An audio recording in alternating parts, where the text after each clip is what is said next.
Pessoal, peraí. Certo, tá gravando, tudo certo, então beleza. Pessoal, bom dia a todos aí, sejam bem-vindos a mais uma aula de laboratório de análise de sistemas, né? Na aula de hoje, a gente dá continuidade ao desenvolvimento dos guias de prática, porém agora estudando aí sistemas subamortecidos, né? Então nós estamos mudando a classe de sistema que nós estamos vendo. Até então nós tínhamos vendo sistema superamortecidos. Então essa parte aqui é aquela mesma formulação, exceto agora que nós estamos focados em escrever sistemas como descritos aqui pela equação 3, em que eu tenho uma constante de tempo e eu tenho um coeficiente de amortecimento. Então agora nós vamos escrever sistemas, né? Nós vamos modelar sistemas como descrito aqui pela equação 3. Então, esse guia de prática ele é muito mais simples, tá, do que os sistemas que vocês trabalharam anteriormente. Nosso objetivo é obter uma função de transferência para um sistema subamortecidos, programar e comparar a resposta temporal aí desse modelo obtido com as equações diferenciais aqui do sistema. Bom, então o sistema de segunda ordem, né, ele tem uma frequência natural do sistema juntamente com um coeficiente de amortecimento aqui que é o Xi. Ele pode ser escrito aqui como figura 4. Então aqui eu faço todo esse desenvolvimento. Isso aqui é uma repetição do que está lá no livro do Ogata e no livro do Dorff. E a gente pode isolar então essa frequência natural amortecido, o coeficiente de atenuação da resposta e o beta aqui, né, que é o ângulo do plano complexo. Você pode então, agora a gente começa a ter então a representação do sistema em termos de parâmetros das variáveis complexas, tá? Essa é a grande diferença. Contudo, a gente deve ficar atento porque um sistema de subamortecido ele tem uma resposta característica. Então, quando se dá um degrau no sistema, quando você produz, né, você promove um degrau ali, uma entrada ao degrau no sistema superamortecido, ele nos apresenta uma resposta característica transitória, como essa figura apresentada aqui no gráfico da figura 1. Tá? Então, a partir daqui agora, a gente tem vários parâmetros que são tirados desse gráfico. Tá? E parâmetros que estão com... existe uma relação matemática entre esses parâmetros. Quais parâmetros eu estou me referindo? Estou me referindo aqui ao tempo de subida, estou me referindo ao instante de pico, estou me referindo ao sobre máximo sinal ou overshoot, estou me referindo ao tempo de acomodação, a qual critério de tempo de acomodação que eu estou adotando, se é o critério de 2%, se é o critério de 5%, 2 e 5% é o erro que eu estou admitindo, né, para que o sistema alcance o regime permanente. Então, mesmo que o sistema ainda oscile, mas que ele permaneça dentro dessa faixa de erro, vamos dizer assim, dentro dessa faixa de tolerância. Não erro, mas dentro de uma faixa de tolerância. E a partir dessas relações, eu consigo então relacionar o coeficiente de amortecimento, eu consigo relacionar a minha frequência natural do sistema, tá? O período de oscilações. Então há uma relação em que, a partir da análise de tempo de subida, do tempo de pico, do máximo sobressinal, analisando aqui o meu tempo de acomodação, indiferente qual seja o critério, seja o critério de 5%, seja o critério de 2%,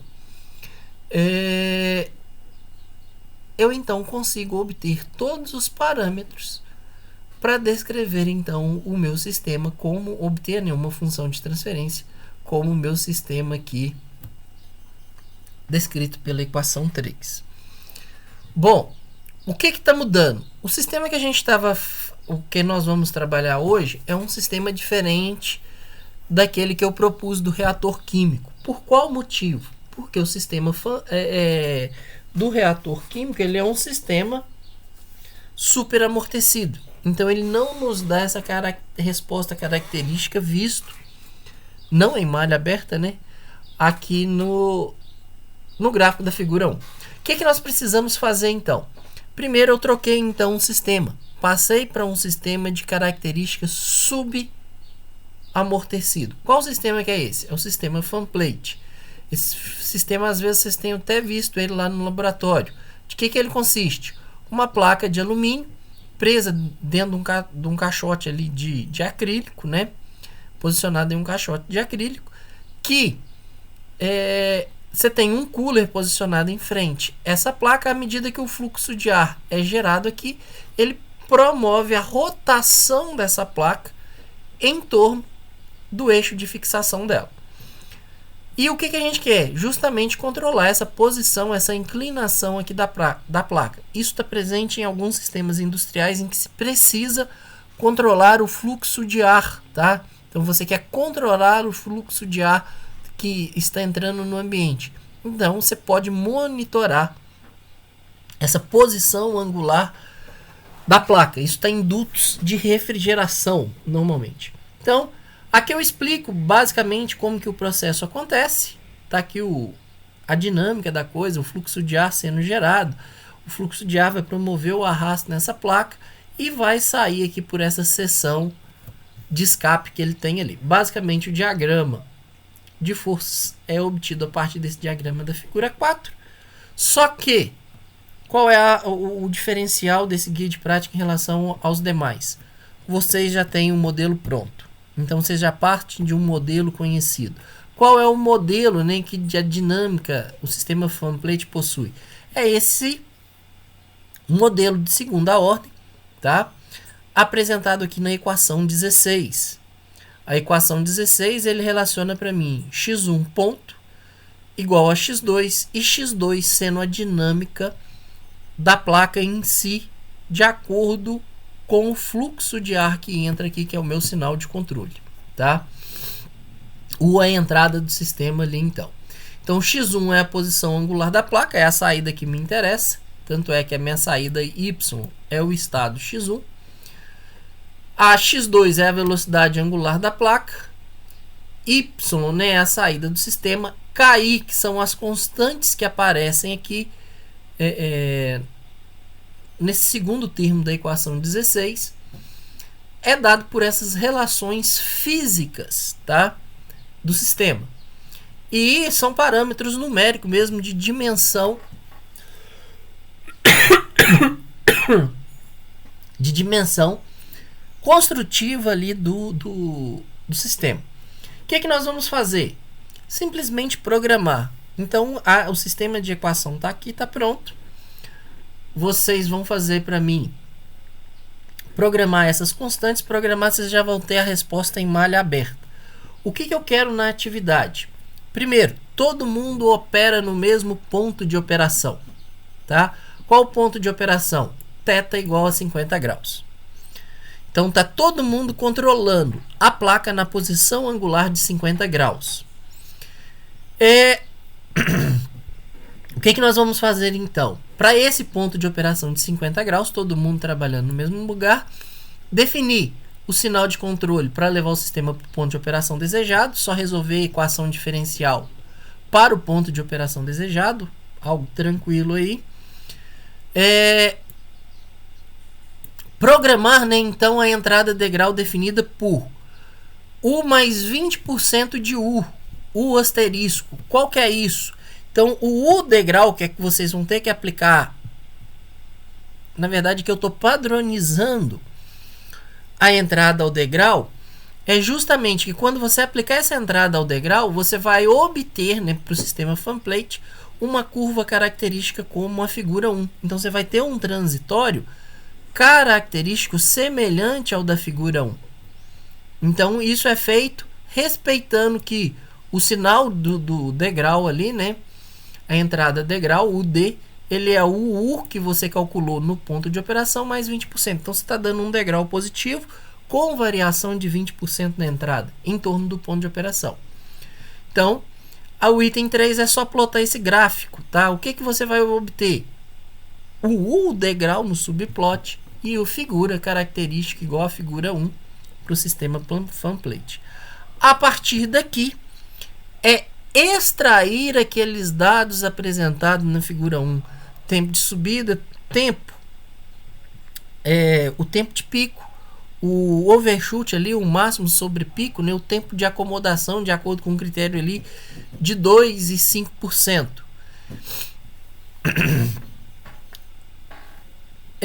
Isso aqui seria então, né, a questão a questão número 5, isso que eu acabei de falar. Então você consegue extrair todas essas variáveis, tempo de subida, tempo de pico, o máximo sobre sinal e o tempo de acomodação. A partir das equações 7, né, até a equação 15, você consegue julgar com essas equações, fazendo substituição simples mesmo, numérica, para então obter os parâmetros que você precisa aqui, que no nosso caso seria a constante de tempo e o coeficiente de amortecimento. Então você tem todos esses parâmetros aqui a respeito do sistema. Então você obtém um modelo de forma bem simples, tá? No gráfico que vocês apresentam para mim, a resposta do sistema, vocês devem fazer para mim também o plot das curvas envoltórias, que é justamente aquela curva que forma para mim um funil na oscilação. Então o meu sistema, ele oscila, mas ele oscila dentro de quais limites? Então eu tenho o meu limite de oscilação, é isso que eu quero ver ali com essas curvas envoltórias. Sobre curvas envoltórias, o que é curvas envoltórias, eu vou estar pedindo aqui que vocês verifiquem para mim a definição e as equações de plot, né, dessa curva envoltória no livro do Ogata. O livro do Ogata traz essa formulação matemática de forma bem simples. Então, a partir, dando sequência, né, a questão 5 é só extrair os dados desse gráfico, conforme apresentado ali na figura 5, algo bem tranquilo.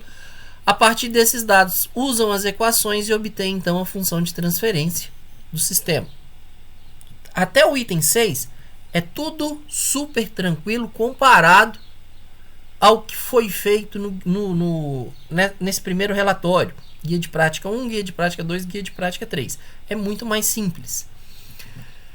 O item 7 já é uma repetição do que foi feito lá, que é a validação. Então, você vai validar a resposta do modelo, comparando o modelo com a dinâmica do sistema, usando as equações diferenciais lá apresentadas na equação 16. Então, é só fazer uma comparação. Vai fazer para mim, no item 8, tá? Uma avaliação do tempo de acomodação. Observem se há diferença e se essa diferença é significativa, se eu adoto o critério ali de 2 ou de 5% para acomodação do sistema. Lembrando que isso pode fazer diferença. Lembrem-se que quando você analisa o critério, você estabelece um critério de acomodação, esse critério pode ser de 5 ou 2%. Que dentro desses 2 ou desses 5%, depende de qual critério você está analisando, o sistema continua oscilando, porém ele não sai mais dessa margem aí de 5 ou de 2%, tá? Lógico que é mais ou menos 5 ou mais ou menos 2% em torno ali do ponto de operação, ok? É algo bem tranquilo. Então, por exemplo, para esse caso aqui, ó, o sistema entrou, o critério de 5% está aqui.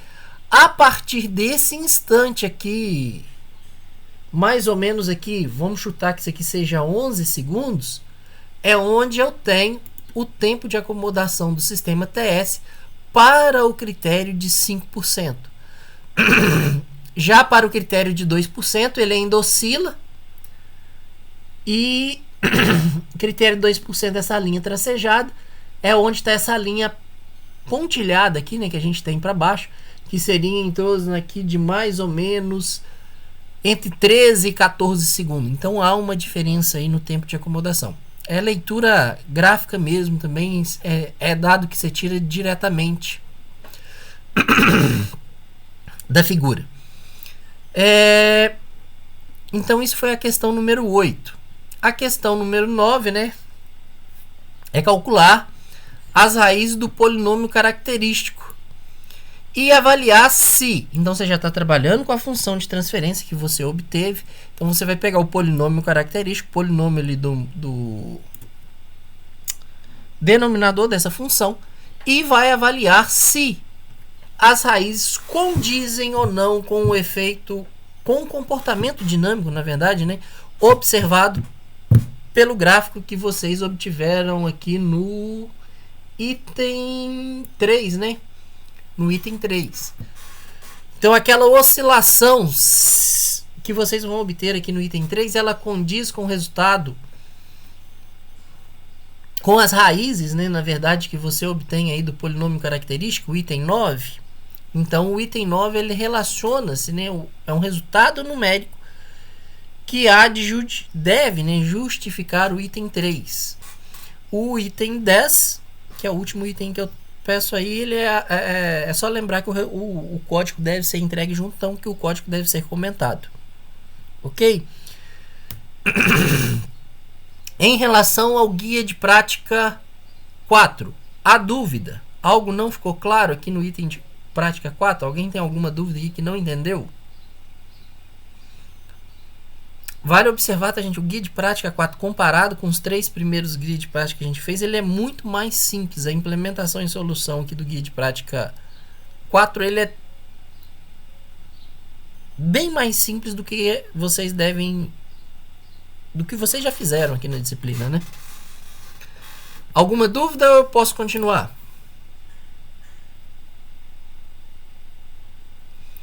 Beleza, ninguém manifestou aqui nem nada, então vou entender que está tudo tranquilo. Comentários então sobre o relatório 1, tá? Primeiro comentário: abri a chamada dele pro Teams e deixei que vocês façam a entrega até hoje às 18 horas. Fica atento com a hora, tá? Quem ainda estiver trabalhando no relatório, a entrega do relatório ocorre até às 18, não até a meia-noite. Então, se entregar após as 18, você está entregando com atraso a atividade. Fiz a modelagem e a programação do sistema aqui também. Estou fazendo um vídeo tutorial com a solução do guia de prática, tá? Com a solução de todos esses guias de prática. Então, vou fazer algo diferente aí em relação às turmas anteriores, que eu vou, assim que vencer aqui a entrega, eu vou disponibilizar o vídeo sobre como vocês deveriam ter respondido cada uma daquelas questões, né? Lógico que eu não vou fazer um texto, eu vou mostrar quais são as respostas daqueles itens que vocês deveriam guardar no texto, desde a modelagem caixa branca até as análises que a gente pede ali de modelagem com a explicação do código, tá certo?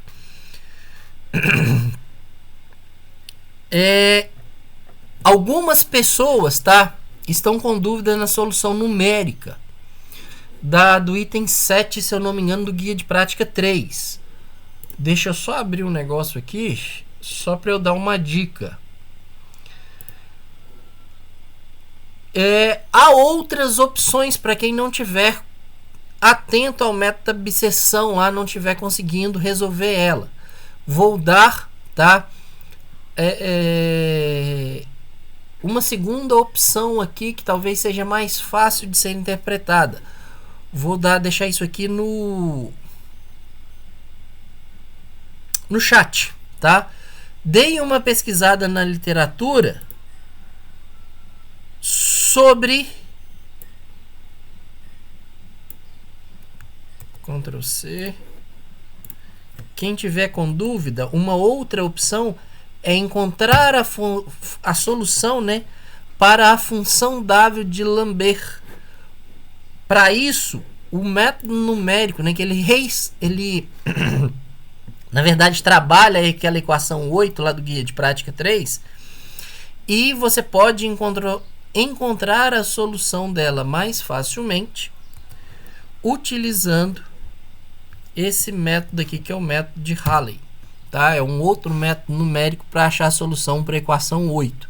Então, quem tiver com dificuldade, dê uma olhadinha primeiro em como a equação 8 é reescrito como uma função de Lambert e, na sequência, utilize o método de Rayleigh para resolver a função de Lambert.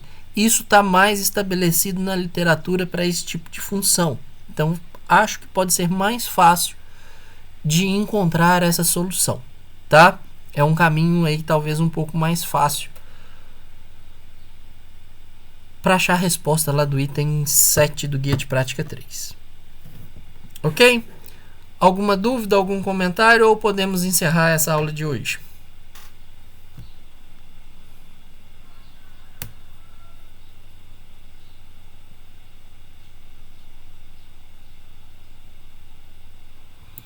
Bom, ninguém manifestou, entendo que não temos problema. Então, agradeço a presença de todos, vou estar encerrando a aula. Espera aí que alguém mandou aqui.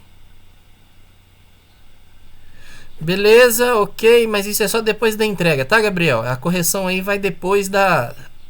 Esse vídeo tutorial é depois que todo mundo fizer a entrega, depois que eu fechar lá a entrega. Então, vou esperar que as pessoas entreguem primeiramente. Beleza? Gente, um abraço então a todos, boa semana e bom trabalho. Se tiver dúvida em relação ao Guia de Prática 4, eu acho que o Guia de Prática ele é muito mais simples, muito mais tranquilo. Vocês não vão ter problema em usar essa função aí, em usar a biblioteca para fazer isso não. O modelo já é conhecido, então eu imagino que vocês vão fazer ela de uma forma bem mais tranquila do que foi esses 3 primeiros guias de prática. Pessoal, aproveitando esses instantezinhos finais aqui, tá? Só vou fazer uma observação para deixar vocês um pouco mais tranquilos. Essa parte inicial de laboratório, que é essa parte de modelagem, ela é uma parte muito difícil do curso. Na verdade, para mim, ela é a parte mais difícil do curso. Então, daqui para frente agora, o curso de laboratório ele tende a ser mais fácil, tá? Então, quem teve dificuldade, não desanima com o curso, porque essa dificuldade ela é natural. Obter a equação, o modelo a qual você vai trabalhar, isso é um trabalho árduo do engenheiro mecatrônico, do engenheiro de automação. E como é a primeira vez que vocês estão lidando com isso, a dificuldade por ser primeira vez é ainda maior. Daqui para frente, a gente já parte de modelo caixa branca, a gente já vai partir de coisas conhecidas. Então, o esforço físico e mental de vocês para darem solução em relação à parte de modelagem, ela é mais suave, ela é mais tranquila. Então, não desesperem, porque o que a gente vai fazer daqui para frente é relativamente mais fácil do que vocês fizeram nesse primeiro relatório. Então, Lucas, se o que a gente fez no primeiro relatório é mais difícil, por que a gente começa por ele? Porque a gente precisa começar, né? Sem a gente ter modelo de dinâmica, não tem como a gente estudar e fazer a análise do sistema, da dinâmica do sistema. Então, por isso não tem como a gente fugir, a gente já começa com essa parte aí mais difícil um pouco do curso. Então, a parte mais complicada realmente é essa primeira etapa, tá? Então, tem um pouquinho de paciência aí, mas as coisas melhoram da agora para frente, para todo mundo aí, tá? No mais, obrigado a todos, boa semana, até a próxima segunda-feira. Um abraço forte aí.